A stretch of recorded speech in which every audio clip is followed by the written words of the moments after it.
our CPP versus the BOP discussion. I'm not going to spend a whole lot of time on it.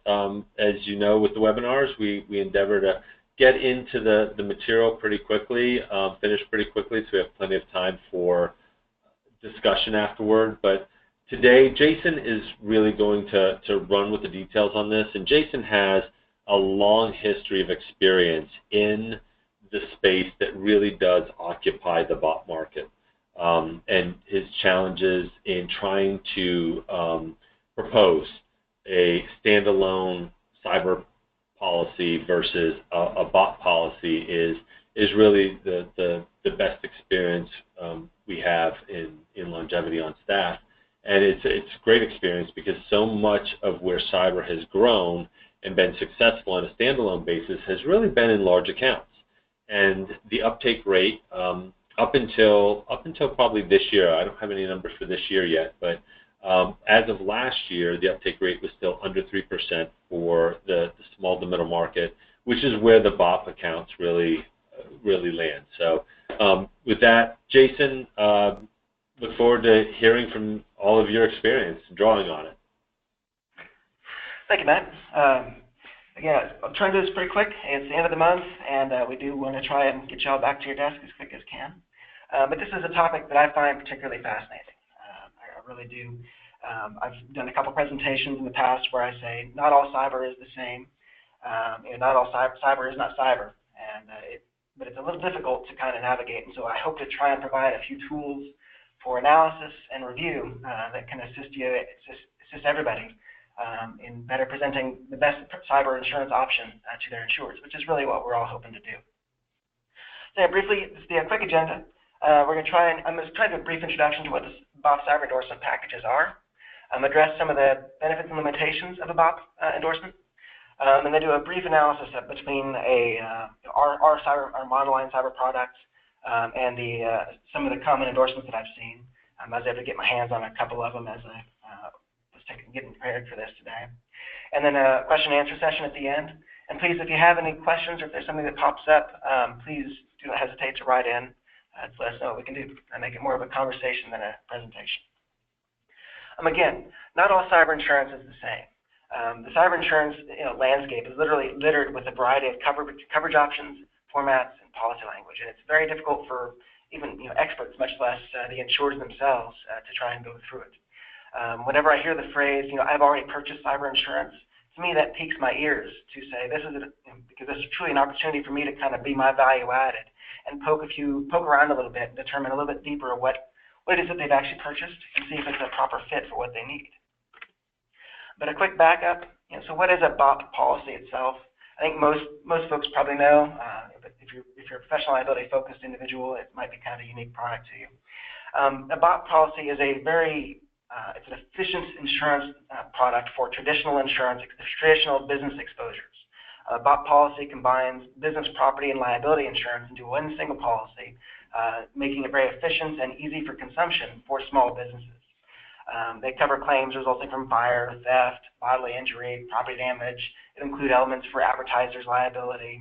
Again, traditional exposures that are addressed by common insurance products and are well defined by court decision.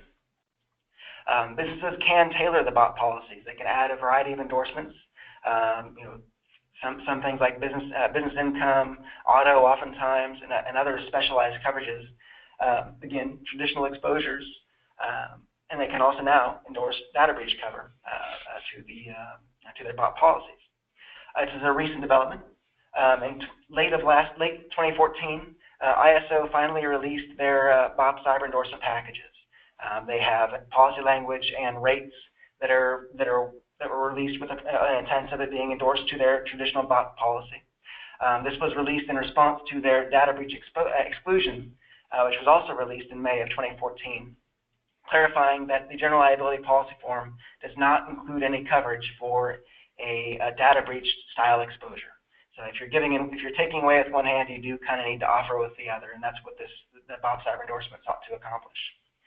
Reinsurers have also entered this space, and they have developed and delivered a wide variety of cyber endorsement packages, and they're actually kind of unique and fun to read, and we'll go into it a little bit. And primary insurers are also getting into the game, primarily utilizing the ISO products. So the benefits of the BOP programs, I mean, they are truly affordable. I've seen them offered anywhere between $25 to $250 as an endorsement. That's for a first-time buyer in a small business. That's that's very appealing. It's easy delivery. It's an endorsement to a policy they already buy. Again, you can't argue with the simplicity. A more standardized language and format. With the ISO language being released finally, it does have some commonality and some comfort there. And it does provide coverage for otherwise excluded and emerging exposures, most notably the data breach liability. Again, there is the data breach exclusion that was released that clarifies that a data breach itself is not covered under the general liability nor the advertiser's liability component, personal advertising injury section of the policy. So again, if you take, you must give. But some of the limitations, low limits. This is the thing that'll catch everybody's eye right off the bat. And limits are a difficult thing to navigate and to respond to. I get asked frequently, what is the proper limit for an insured? And the answer is really there isn't a proper limit, but I generally like to roll at a minimum of $1 million. The BOP cyber endorsement packages that I've seen have generally trended in the $25,000 to $250,000 range. And of that endorsement, usually the breach response is capped at $25,000, sometimes $50,000. They might offer some other coverages like identity theft protection or some cyber extortion, but those are even at lower limits, sometimes in the $1,000 to $5,000 range. The average breach response for ACE Chubb is $150,000. The recent study released by Net Diligence has found that the average claim value overall was $673,767. So when you're offering a limit of $25,000, $50,000, it's even for a small business that can be woefully inadequate. Narrow coverage focus.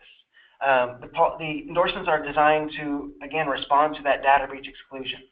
Again, if you take away on one, you need to give on the other. So its focus is designed, its coverage is focused specifically on data breach response. There's value to it, but it isn't covering the overall cyber exposures that a business faces in their daily business as they utilize data and utilize technology in the delivery of services to their clients. They have a few coverage and insuring agreements, and they're addressing only the data breach response. We'll address some of this here in a minute. And it's some of them with the reinsurance delivery format. When you understand that a reinsurer, what makes them quake is the fear of a systemic or a catastrophic loss, something where it's an impact that it will spread across many insurers. That's what reinsurers will stay up all night, nightmares about. So they have odd exclusions and limitations in some of their products that avoid systemic risk that most primary insurers do not. It doesn't make them as nervous. So those are kind of fun little gotchas that can kind of surprise you when you're looking at these policies. And again, some of these endorsements, they do have some gotchas when you compare these products against ours in particular, or other true monoline cyber insurance products. There's some surprises that will come into play. All right, so a little bit of a deeper analysis. The cyber endorsements, they focus strictly on breach response and have a narrow direct liability cover, meaning that if the policy were to respond to the specific, the loss of a laptop, which had a spreadsheet of client records or a spreadsheet of employee records, it would cover the breach response exposure and the direct liability responding to it. So if the impacted person brought suit, if a bank incurred losses and they brought suit, they will cover that. But they will not cover any fines and penalties. So if there was a Department of Health and Human Services investigation, there would be nothing at all. And they do not touch in any way, shape, or form payment card industry exposures, and definitely not fines, penalties, and assessments. So if there was a breach of a point-of-sale system, compromising payment cards, and then PCI were to come in and demand the insured to perform an assessment utilizing a PCI certified assessor, that wouldn't be covered by policy. And if there were fines and penalties assessed against the insured, wouldn't be covered under the policy at all. Many BOP cyber endorsements that I have seen do not provide in any way, shape, or form cyber extortion cover, digital asset or property replacement cover, business interruption related to breach, cyber interruption, internet media cover, or cyber crime coverages. These are there are some available. Some of the ISO offerings will include these insurance agreements, but they're on separate offerings of the cover, and I've not seen much of them. It's kind of a rarity. So the coverage gotchas. This one was kind of fun. I'll confess. The first one that I picked up was very explicit in that it did not include any vendor cover whatsoever. It responded only, the definition of the data breach and the definition of the personal information was tied very tightly to respond only to the insured themselves' failure to safeguard the personal or protected information. And then it even followed it up with a strict definition of computer system, which only included computer system which was owned, operated, and administrated by the insured. For a small business, that's not the reality. Most all of them will outsource or utilize some sort of an IT service provider, whether it be a cloud or a Buddy or Best Buy. Those are all vendors, and if a compromise that is incurred by them would not be covered or responded to under the BOP cyber endorsements. And the other policies I looked at had frequent exclusions for outages or impacts sustained by technology service providers. As mentioned earlier about the reinsurers, their biggest concern is responding to multiple policies under a single event. So they had a lot of unique exclusions that precluded cover when there was an outage to an infrastructure or a service provider. I saw frequently the exclusion for the failure to take reasonable or necessary security steps. So failure to maintain or update firewall patches, failure to maintain or meet PCI compliance standards, failure to maintain or meet ISO industry security standards. Those things would all preclude cover. It's a fun anecdote. I still enjoy it with every presentation, but of the global PCI entities that should be compliant with PCI standards and regulations, approximately 80 to 82% are non-compliant, most of that being small businesses.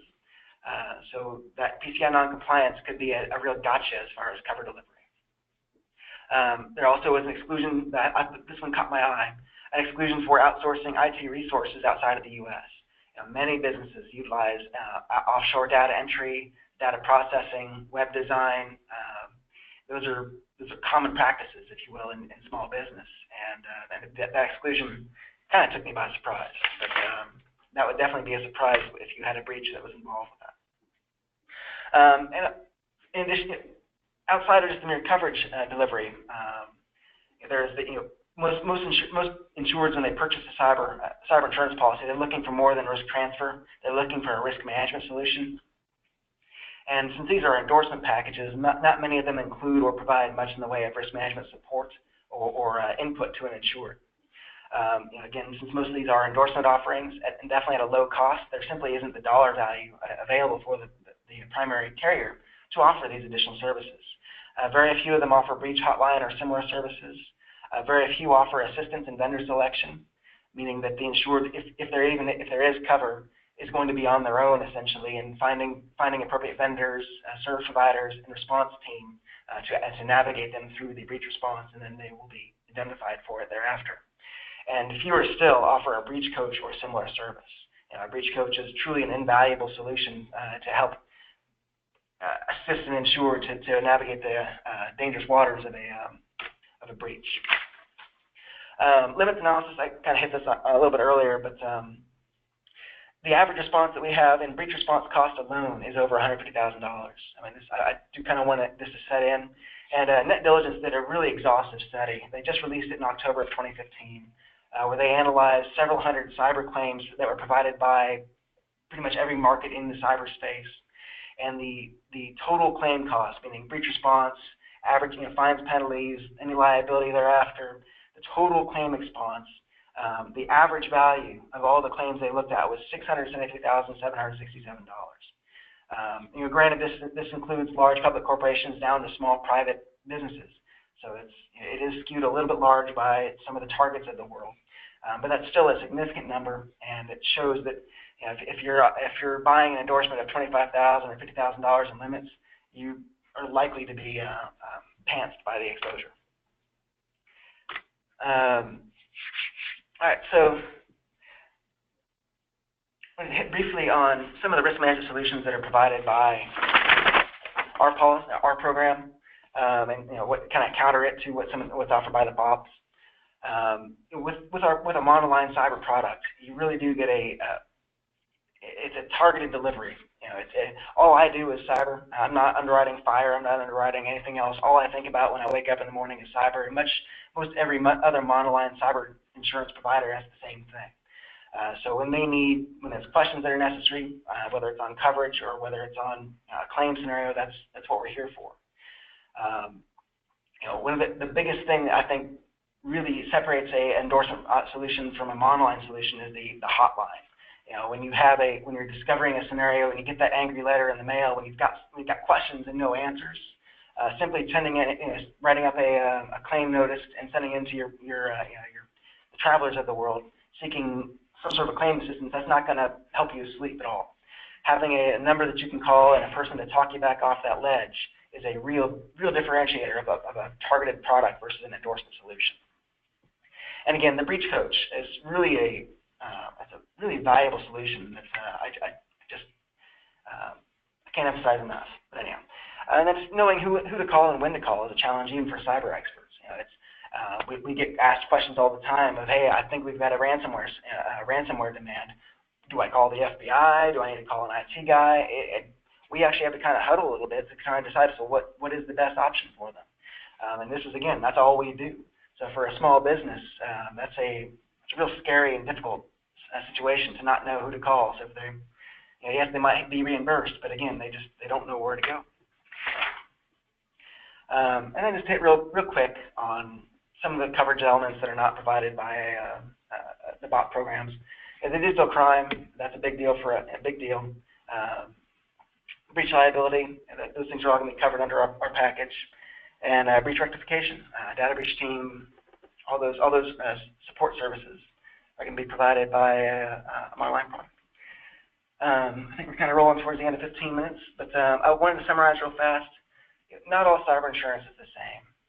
It's common that you'll have an insured say, I've already purchased cyber, I've got it on my BOP, it's endorsed onto my E&O. That doesn't mean that the door is closed. It's a true opportunity to ask some deeper questions. So where is that product? What limits are carried? Is there a chance that we could take a look at that policy to see to make sure that it's meeting your exposure needs? And having some cover is definitely better than nothing. It truly is. But this is a real opportunity for everybody to kind of deliver that value added and a real service to insureds, which is really our goal. So thank you very much for your guys' time and attention. Does anybody have any questions or additional thoughts or anything that might have pressed by the quick presentation? So Jason, it's Matt. I do have an additional comment, which is I do know that when Jason gets up, he really does only think about cyber because I see the emails and I get the phone calls, and sometimes it's also late into the night that he's thinking about it and thinking about cyber. So yeah, it is definitely his focus. And yeah, when you're looking at this, just from a risk management opportunity, when you think about this is a great place where people might have a false sense of security because it is such a complicated landscape, because it is such a foreign concept to people. People hear hacks, people hear ransomware, they hear malware. They don't really understand it. It's a headline kind of a comment. Fortunately, the article that just came out today was that most small and medium-sized firms don't think that they're immune anymore. They realize this isn't personal and it's not even targeted. It's a random act of attack on opportunity. So that's another good point. But that means that you've got potential insureds with underinsured coverage. They may be underinsured for these aspects, and it's a good opportunity for us to coordinate. And any way we can help you with that, we want to offer. So with that, I'll leave it with any questions that we've had come in. We have had a couple come in. First, Jason, they asked if you could go back 2 slides to show the coverage summary. and just leave that up there for a couple minutes. Okay. How do I do that? There it goes. This here, or? One more, I think. Yeah, I think that one. Okay, so question. Have you noticed a trend that there are certain types of businesses that tend to have more cyber breaches than others? My focus, I've been doing cyber for a while. I've kind of been in the healthcare space for the most of my career, and that's a pretty steady and consistent area for data breach and compromise. Over the past 2 years, I've seen a significant trend out of restaurants, not by their own fault. It's just they have a high volume of record, a high turnover rate, and generally they have out-of-date equipment that is relatively easy to compromise and breach, if you will. So restaurants, I've seen a pretty solid trend in. This past summer, hotels were hit quite a bit. They've been targeted, I think, a little more so than some of the other classes. Matt, you have any observations? Yeah, I think where any classes where opportunity meets value is where we're seeing the hits. And then one other thing that's interesting that is really boundless is, I mentioned ransomware earlier, where they have automated programs to go out and search the web simply for openings in security that have been recognized that have not been patched. And so that's where suddenly it's starting to skew the results of certain industries. Industries that are valuable, healthcare, credit cards. When you look at those types of things, individual personal information where they can steal identities, information on employees. That's been an interesting shift. You've got employees, and someone says, "Hey, we need this for the audit." They hack into the system, and we need this for an audit with the IRS. Send us all the employee records, and the person who's in charge of that ends up sending it off and giving it all away. There's a lot of things like that are challenging. So when you think about those industries, but then it's everybody else, and we're talking about the cost of taking a look in your system, making sure what has or hasn't been compromised, doesn't have to be reported, going on from there. That's now just hitting everyone, and that's growing at 66% compound annual growth rate for the last 3 years. So think about that. 66% growth 3 years ago is, and 66% on top of the 66% each of those 3 years. So ransomware has been labeled an epidemic by the federal government. So it's suddenly starting to skew where the volume's coming. It's not per industry, it's per opportunity. So I hope that helps. To briefly add to the hacker approach, it's kind of fun. So computers are designed to communicate with each other. That's what the whole internet concept is. It's just basically to allow computer A to computer B to communicate and introduce each other. So when computer A reaches out to computer B, it says, "I'm operating system X, I have software package Y, and I have for lack of a term, network protocol Z." And so the other computer, they then compile themselves to communicate appropriately with the computer A. So when there is a software update release, let's say Microsoft releases an update to operating system, to Windows 10 for service package, whatever it might be, it's very, very easy for a hacker or anybody to develop a quick program to basically blast the internet looking for Windows 10 operating systems on a specific network and a specific software package, and then you can then quickly query to see whether or not that patch has been updated. So they don't have to target you in any way, shape, or form. They don't have to go look specifically for Jason Bucher. When they simply blast out that query, they're going to be hitting millions and millions of computers, and then if Jason Bucher's computer happens to not be updated appropriately, they will find me. So that's where the epidemic concept comes in. It's not a targeted risk. It's a systemic risk that I personally find fascinating.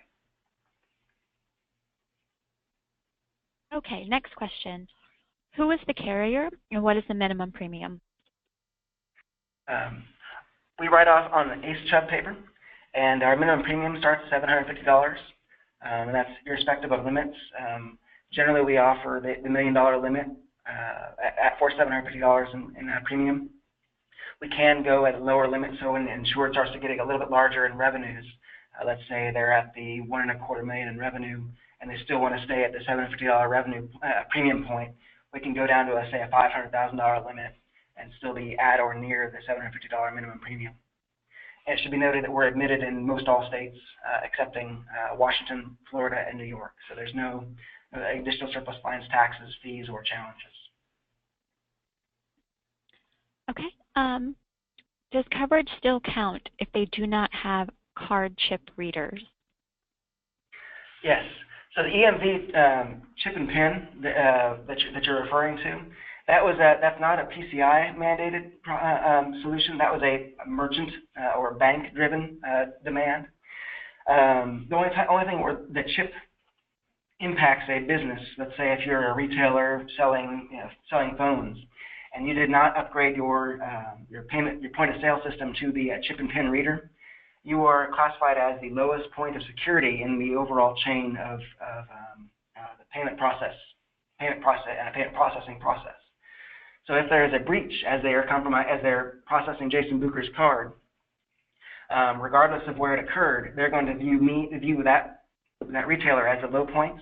So they're going to assign any chargeback loss or assign a liability to that, just assign the chargeback losses to that specific retailer.